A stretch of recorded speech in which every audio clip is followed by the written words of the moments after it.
Hello, and welcome to Voice in the Fire Studios. My name is Patrick, where we are here to deliver God's wisdom through biblical reasoning, biblical knowledge. And today's topic is going to be very, very important, and I'm pretty sure this is going to touch on what potentially a lot of people are going through and what, quite honestly, everybody does. All right, I'm not going to be one of these Christians out here that's going to tell you, hey, follow Jesus and everything's going to be great. Because really, that's just not the truth. We still live in a reality world and a world around actions and consequences. So for one, your actions, be they good, be they bad, they're going to have consequences. And so today's message really is about embracing the suffering. And I guess in this situation, for those of you who are military members, embracing the suck. So you guys already understand. It's getting yourself ready to endure the suffering you have no control over. Okay? It's not about being able to fix anything. It's not about being able to change anything. To all of my buddies who've been in the military who know that that's just not how this rolls. Sometimes you have to deal with things that are completely out of your control. Sometimes you have to deal with things that are a punishment brought on by your own actions. You know, so we all have something in our lives that holds us back to some degree and encourages the suffering. But okay, what's important here is to remember that everybody is going to encounter some level of suffering in their life, whether they follow Jesus or whether they don't, whether they are just a part of the world, because it is just to be a part of the world to deal with suffering, to deal with tragedies, to deal with losses, to deal with other people too, because other people's consequences and other people's actions will sometimes affect you as well. Again, I go back to my buddies in the military. You know, I'm pretty sure you guys understand when one guy messes up, the whole unit's getting corrective action, depending sometimes, you know, but more times than not, one person messes up while they're on liberty, on leave, you know, or just out in town. Case in point, we were out in training with my unit because I was in the reserves. We were just doing training and we found ourselves on post and we were told we could go get chow, but they really didn't give us the parameters, although they did say don't go to the subway, and troops still went to the subway. So this wound up hemming up all of us. A lot of us had to deal with some sort of a corrective action, even if it wasn't like directly doing push-ups. You know, it was something extra added on, extra duties added on to our unit, or this, that, and the other. You name it, it can come down the pipeline. But life will test everybody in this way. Regardless of who you are, you're going to encounter these moments where life is just going to throw a tragedy at you. You're going to get a loss. Somebody's going to pass away. You're going to lose your job. You're going to be in a position where it just seems like all of life is crushing down on you. And the only real difference between the believer in Christ and the person in the world is that the believer in Christ believes that this suffering, even if it's brought on by themselves in their own actions, that Jesus can use this, that God can use this moment to build something eternal in you. So we know that our suffering in the end is not meaningless. All right, it all is going to amount to something. We all are growing in some way. I go back to this story I heard of this woman who wanted to see how silver was made, and she went out and spoke to a silver maker, and this was after she read the Bible and heard that he will refine you like a silver's refining fire. Sorry. And so she sat there and talked to him about it, and he explained that, you know, you got to have a high temperature to burn out all the impurities. So this is what Jesus does with us. Sometimes he'll put us into situations where he is going to use it to burn out impurities. Again, even if this is a situation of your own choices, like your choices have led you to the decision that the consequences that you are dealing with right now. But Jesus is still going to look at this and say, I have faith in you, I love you, and I'm going to use this to burn out the impurities. Because first of all, you're going to see this and not really want to go through it again. So you're going to be like, okay, where did I mess up at? And I'm going to do better from now on. And the silver guy there, he was still sitting there telling her, like, I had to watch it because I leave it in there too long and it becomes burnt and useless. I take it out too soon. There's still impurities. But the way that he knows that silver is perfect is when he can see his reflection in it. And very truly, Jesus does the same thing for us. So Romans chapter 5 verses 3 through 5 basically says that suffering produces perseverance, perseverance produces character, and character produces hope. And hope does not lead us into shame. All right, so we know that as we go through these moments in our life, that they produce something in us that's stronger, more resilient, and can stand the test of time. And whether you're in the storm or you're not in the storm, what grows in you is something even stronger, more durable, which is a hope. I looked at this one video where scientists were conducting an experiment with rats. And it's kind of morbid in a way, but it speaks to the underlining story here, where the first set of rats were dumped into a bucket of water, and I believe that they drowned within 6 hours, 5 to 6 hours. But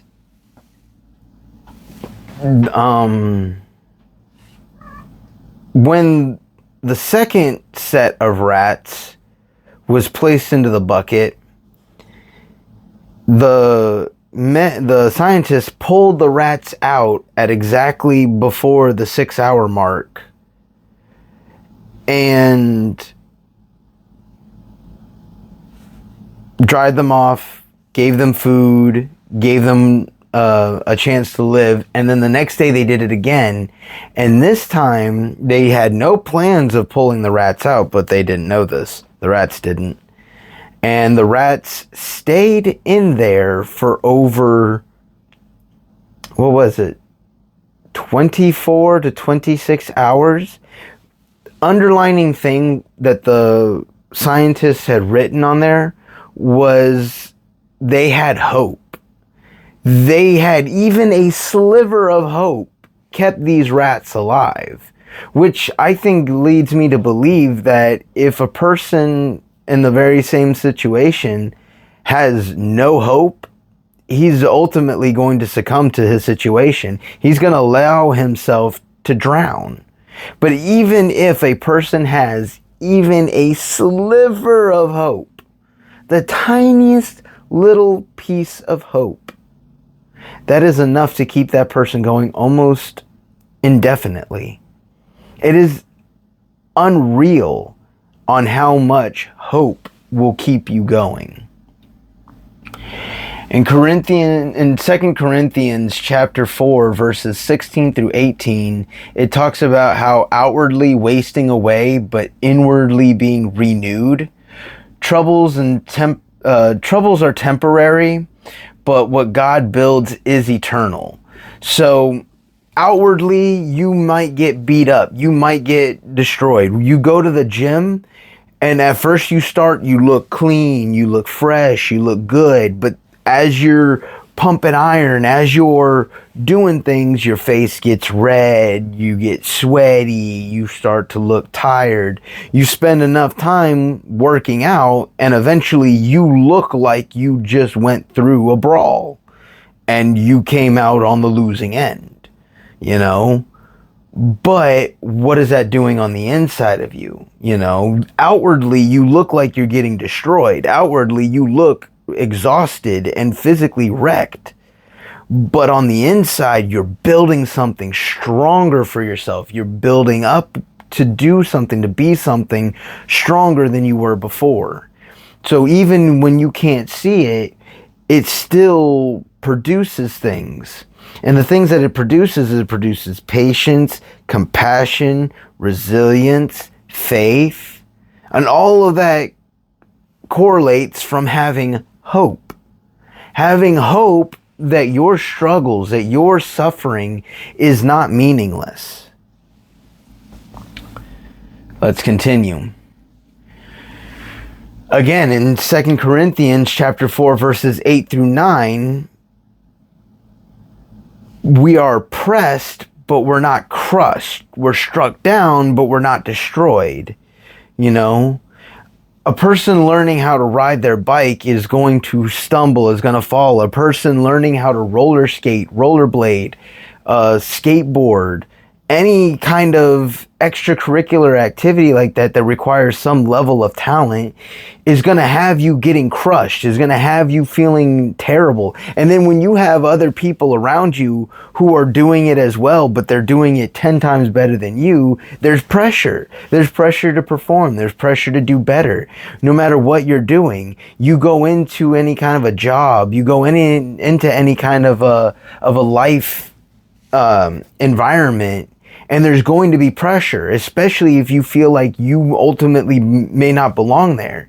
That imposter syndrome.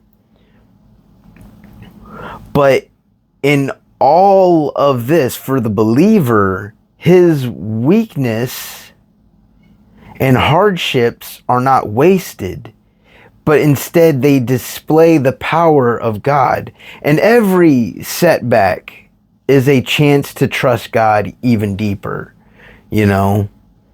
And I got a bit ahead of myself there. 2 Corinthians chapter 12, verse 9, God's strength is made perfect in our weakness. Weakness and hardship is not wasted. They display his power. So we got to remember that even John the Baptist, when he originally showed up on the scene, everyone was looking at him like, yo, who are you? Are you the Messiah? Are you the one that we should be looking for? Are you this guy? Are you that guy? And so because they were afraid of him, he took up a bit of a role in their own eyes, and he had to say, I have to become less so that he can become more. Because everybody was looking at John when really the thing is they need to be looking at Jesus. John was just the messenger. He was just there to set the way, set the path. He wasn't there to actually do anything or to take the lead. I'm sorry. He wasn't there to take the lead. He was there to show everybody who was coming. And so we have to do the same thing. And in our own weaknesses, we should take gladness in that, because Jesus has the opportunity then to reveal his strength. In James chapter 1, verses 2 through 4, trials test our faith, producing perseverance. So as you go through these trials and you want to sit there and ask God, well, why me? Why are you doing this to me? Am I being punished? You should know that God isn't punishing you. He's probably preparing you. Because just like you got to go through basic training, and before you go, and as you're going through basic training, it's not fun. It's not nice. The drill sergeants are mean. They're in your face. You're up at all hours of the day and night. You're barely getting any sleep. If you are sleeping, it's hard. And you want more of it, but you're never getting enough. And they do that to prepare you, because when you're out there in the field, and the very same thing for God too, because we're all called to a purpose. And when we're out there in the field, we need to be strong, resilient. We need to have all the faith, all the fruits of the Spirit. Because in persevering through these trials and through these problems and through these issues, the perseverance matures us. and makes us complete in Christ Jesus. So I would tell you all this: don't waste your pain. If you are in a season right now where you're in trouble, you're in turmoil, whether you brought it onto yourself or whether God has, it's just something you're in, or it's a consequence of somebody else's actions, I would first tell you, take a second and stop. Breathe. Excuse me. And remember that Jesus is Lord and that He is the one who stands at the door of all things. And that if He can turn ashes into beauty, He can and will turn your trial into a testimony. And that's another big thing we should probably look at, is that your trial that you're going through could be a testimony to somebody else. Now, this is something that I will probably continue on something more in another video. I'm kind of already going about 16 minutes here, so if I could leave just one verse, one line takeaway, so you can glance. I'm sorry, I had to find the little troublemaker. This is Dashel, making all that noise out there. You wanted to be on camera, mister. Say hello. Oops, he's okay. Okay, so in short, it goes like this. Life sucks, whether you are a believer or you're not. The best thing that you can possibly do, though, is not let it beat you up, not let it tear you down, and not let it get to you. People are going to hurt you. People are going to mistreat you. People are going to double cross you. And in the end, some people are just going to leave you. Okay? Knock the dust off of your feet and just keep going. Life is worth so much more than you realize. And if you just look for it, the good moments out there are well worth it. They really are. So, to those who are struggling, I encourage you, seek help if you need it. And don't be afraid to share what's going on with you with others. If nobody in the world will listen to you, find a brother in the faith. Rely on him. Lean on him. It even says when you're fasting, Jesus said that when you're fasting, pour oil on your face. Make it look as though you're not fasting. And I have to wonder if Jesus may have also meant when you're struggling in life, put also oil on your face. Because when you fast, you're not happy. It's not a fun thing to do, especially whenever you're giving up something you like, when you're getting rid of something you really want, be it video games, food, or you're giving something up completely for the Lord. You're completely walking away from it. In the beginning, it can be a bit of a struggle. It can be a bit hard. It can hurt quite a bit.